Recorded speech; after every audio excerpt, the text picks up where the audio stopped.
सोचे मैं किया, तेरा किया न होवेगा, होगा वो मनहार, तेरा किया न होवेगा, होगा वो मनहार, तेरा किया न होवेगा, होगा वो मनहार, तेरा किया न होवेगा, होगा वो मनहार। वो बंदा सोचे मैं किया, करहार करतार, बंदा सोचे मैं किया, करहार करतार, वो बंदा सोचे मैं किया, करहार करतार, बंदा सोचे मैं किया। वो बंदा सोचे मैं किया, करहार करतार, बंदा सोचे मैं किया, करहार करतार।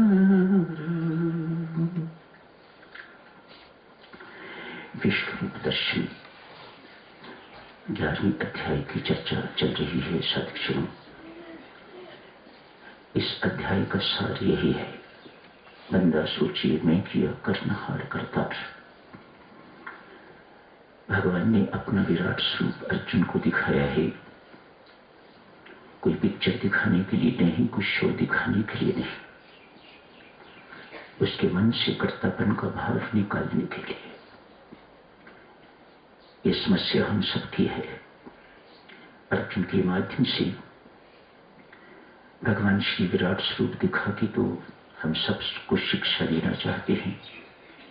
बंदा सोचे मैं किया, करनहार करतार, मैं हूं सब कुछ करने वाला। एक मेरी ही परम इच्छा सर्वव्याप्त है। जो साधक चलो उसकी परम इच्छा के प्रति समर्पित हो जाता है,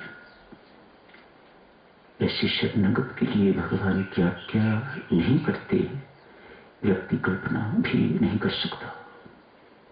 सब कुछ करने को तैयार है। अर्जुन बहुत समझदार है। उसने अपने जीवन रथ की बागडोर भगवान श्री को सौंपी है। जीवन के रथ के सारथी भगवान श्री। हमें सोचना चाहिए हमारे जीवन रथ के सारथी कौन है?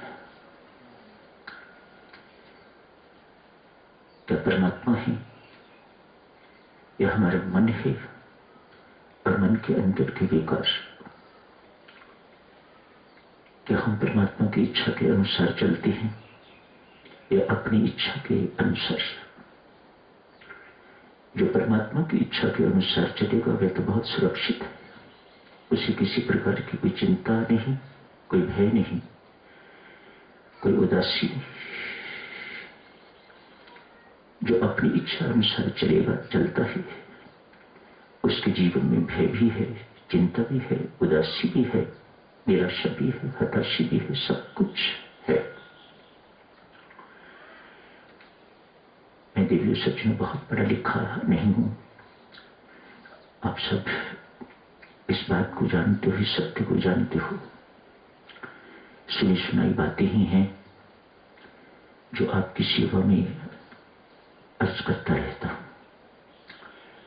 परमेश्वर की महती कृपा है, जैसी भी टूटी फूटी होती हैं आप वैसे ही उन्हें स्वीकार कर लेते हो।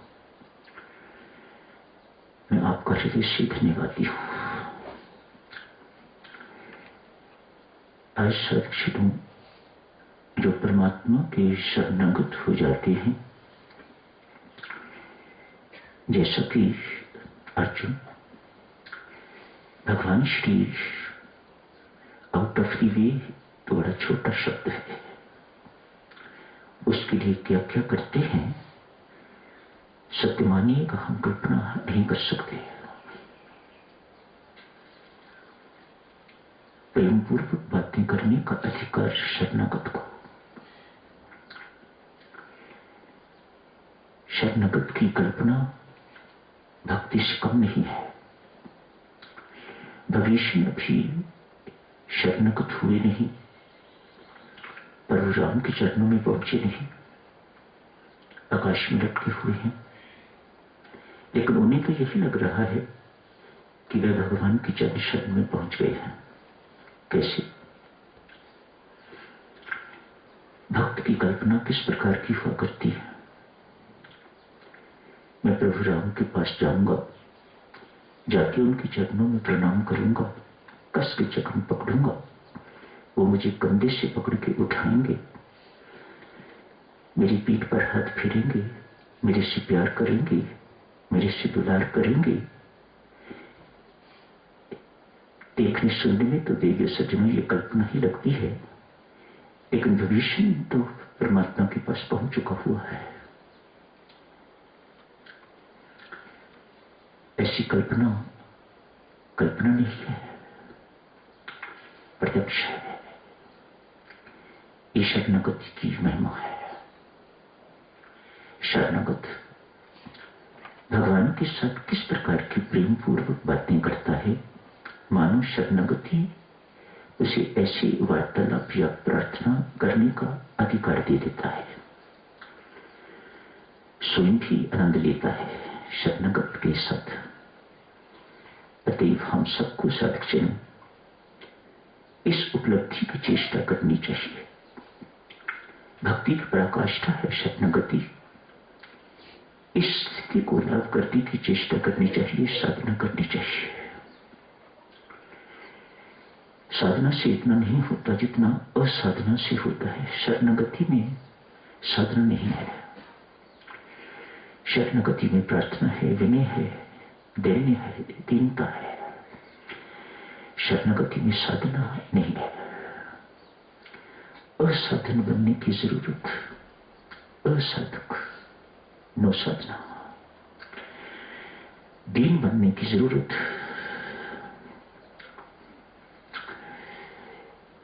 निर्धन बनने की जरूरत, हारने की जरूरत, थकने की जरूरत। शरणागति सरोवर सूख जाता है, पंछी उस सरोवर से उड़कर कहीं दूसरी सरोवर में चला जाता है। बेचारी मछली क्या करे? उसे न उड़ना आता है, न सरोवर बदलना आता है। ऐसी स्थिति को सदक्षण शरणागति कहा जाता है, जब परमेश्वर के अतिरिक्त और कोई सहारा दिखाई न दे।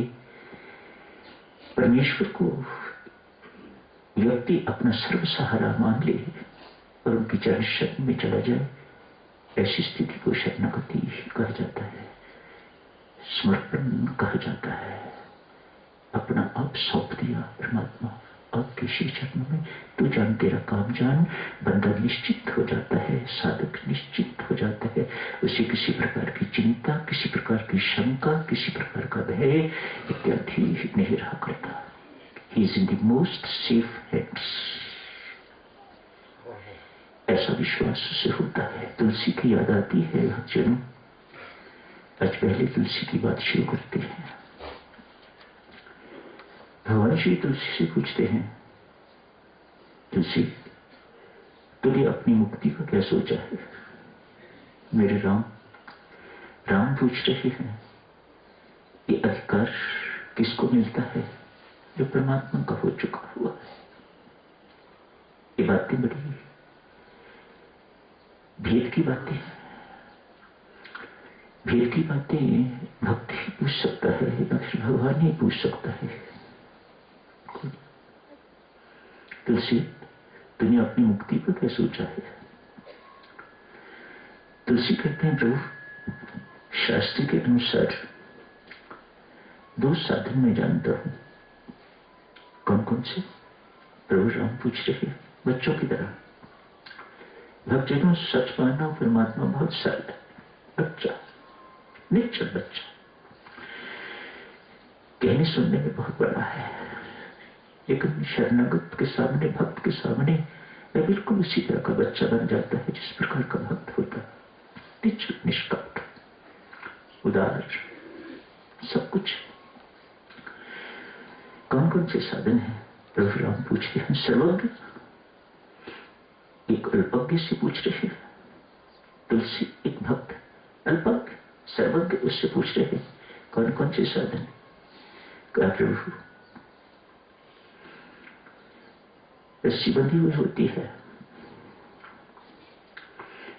एक साधन यह है कि व्यक्ति साधना करके ज्ञान के माध्यम से अनासक्ति की तलवार से उसे काट देता है, ज्ञान का मार्ग। दूसरा, कहा भक्त अपने आप को प्रभु इतना सिकोड़ लेता है, रस्सी ढीली पड़ जाती है, अपने अपनी से गिर जाती है। भगवान ऐसी भोली भोली बातें सुन के बहुत प्रसन्न होते हैं, गदगद होते हैं, बहुत प्रसन्न हो रहे हैं। तूने कौन सा सुना है? प्रभु पूछते हैं। दो तो तूने बता दिए, तूने कौन से चुने हैं? कहा प्रभु मैं दोनों के योग्य नहीं, अतएव मैंने तीसरा चुना। तो क्या? जिसने रस्सी बांधी है वे रस्सी खोल दे, अतएव आपकी चरण शरण, आप बांधने वाले हो, आप रस्सी खोलो। मैंने ये साधन चुना है। मन ही मन भगवान और प्रसन्न हो रहे हैं। लातुल से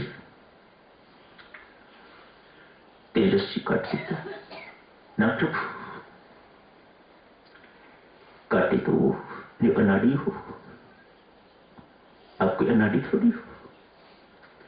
फिर आपके काटने से रस्सी अनुपयोगी हो जाएगी, किसी काम नहीं आएगी।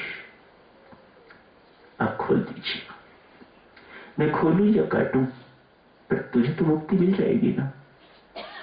पर प्रभु आपने रस्सी काट दी तो वह किसी उपयोग की नहीं रहेगी।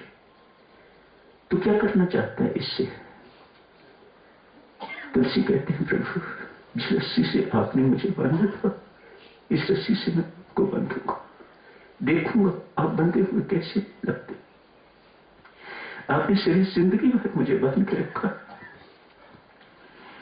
मैं भी देखना चाहता हूं बांधने वाला बंधा हुआ कैसा दिखाई देता है। ये किसी अधिकार मिलता है जो भगवान की चरण शरण में चला जाता है। माता चरण शरण में जाने से मेरी माता सज्जनों गुजारा नहीं होता, गुजारा तब होता है जब भगवान आपको स्वीकार कर ले कि हाँ तो मेरी चरण शरण में मोहर लगा दे। राष्ट्रपति भवन की मोहर लग जाती है ना तो बंदा निश्चिंत होता है, मानो मेरे समान कोई है ही नहीं।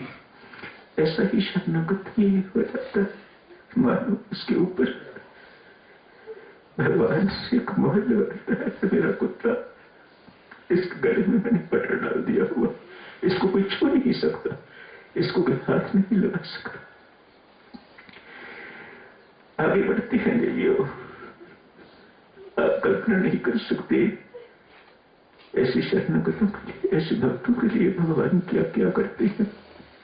हम कुछ नहीं करते, डंडोरा पिटाते हैं, पीटते, बस कुछ करता है, कुछ नहीं, मुख से बोलता, कभी जितलाता तक नहीं मैंने तेरे लिए ये किया।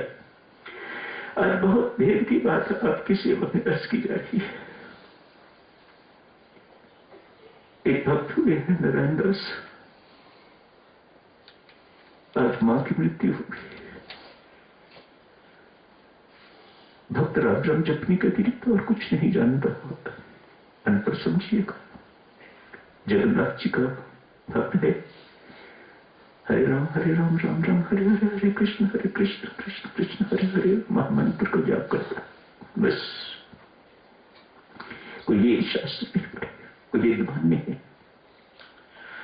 मां की मृत्यु हो गई है तो भक्त बहुत प्रसन्न है, अपने भजन कीर्तन में रत है। कहता है परमात्मा तेरा लाख लाख शुक्र है, एक ही असक्ति बाकी थी तोड़ के रख दी अपने।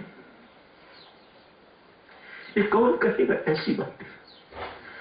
हम तो पत्नी की मृत्यु होती है, मां की मृत्यु होती है, पति की मृत्यु होती है, शव बन जाते हैं। इतना दुख हमें होता है।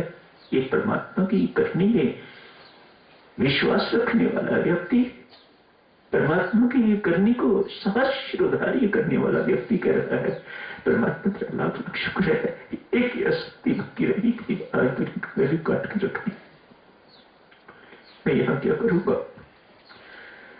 जगन्नाथपुरी चले गए, वहां जाके नाम की आराधना करूंगा। परमात्मा के श्री चरणों में बैठूंगा। अब मेरा परमात्मा के सिवा और कोई नहीं, बस बात बन गई।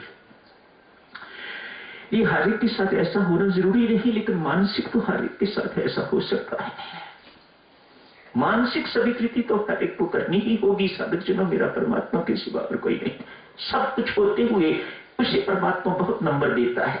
इनका तो कोई नहीं है। मां तक मर गई, जिसका कोई है ही नहीं, वह यदि कहे कि मेरा कोई नहीं तो उसमें कौन सी बड़ी बात है। होते हुए यदि कोई कहता है कि मेरा कोई नहीं, तो परमात्मा उसे तत्काल पकड़ के अपनी गोदी में उठा लेता। शाबाश बच्चा, शाबाश। मेरे लिए मरने वाले तो बहुत, मुझे मरने वाले इतने पसंद नहीं जितने वे पसंद हैं जो मेरे लिए जीना चाहते हैं।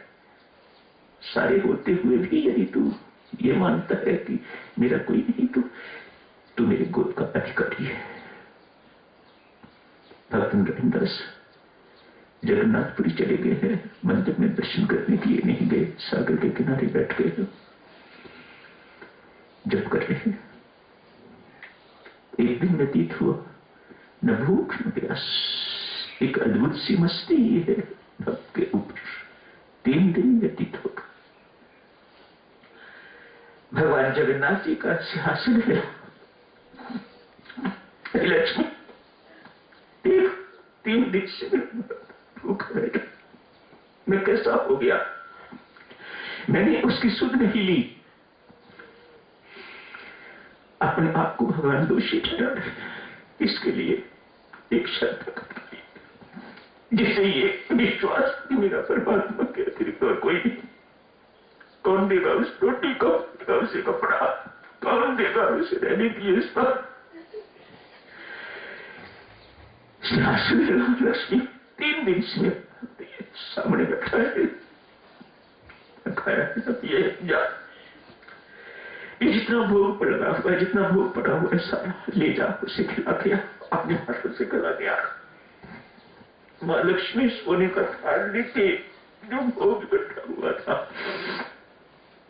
सागर के किनारे बैठे भक्त के लिए ले गए। जाके सोने का थाल आगे रख दिया। भक्त को सुध बुध नहीं। मां क्या करे, हिलाया। मां की ममता, मां का वात्सल्य। मेरा पुत्र मस्त है, इसे मस्त रहना चाहिए, खाना तो मिलता ही रहता है, ऐसी मस्ती को अतएव हिलाया नहीं, जगाया नहीं, कुछ नहीं किया। थाल रख लिया, ढका हुआ था। जाती जाती वापस लौटती अपनी चूड़ियों की झनकार, पायल की झनकार, आवाज की अद्भुत सी आवाज सुनी। भक्त की आंख खुली, मानो भूख। अंततः भगवान की वत्सलता पर भक्त आदि प्रसन्न है। अतः पेट भर के इतने दिनों का भूखा था, जितना भी भेजा हुआ था सारे का सारा खा के समय हो गया है। साधक चलो आगे की चर्चा कर लेंगे, आज यही समाप्त करने की इजाजत है। धन्यवाद।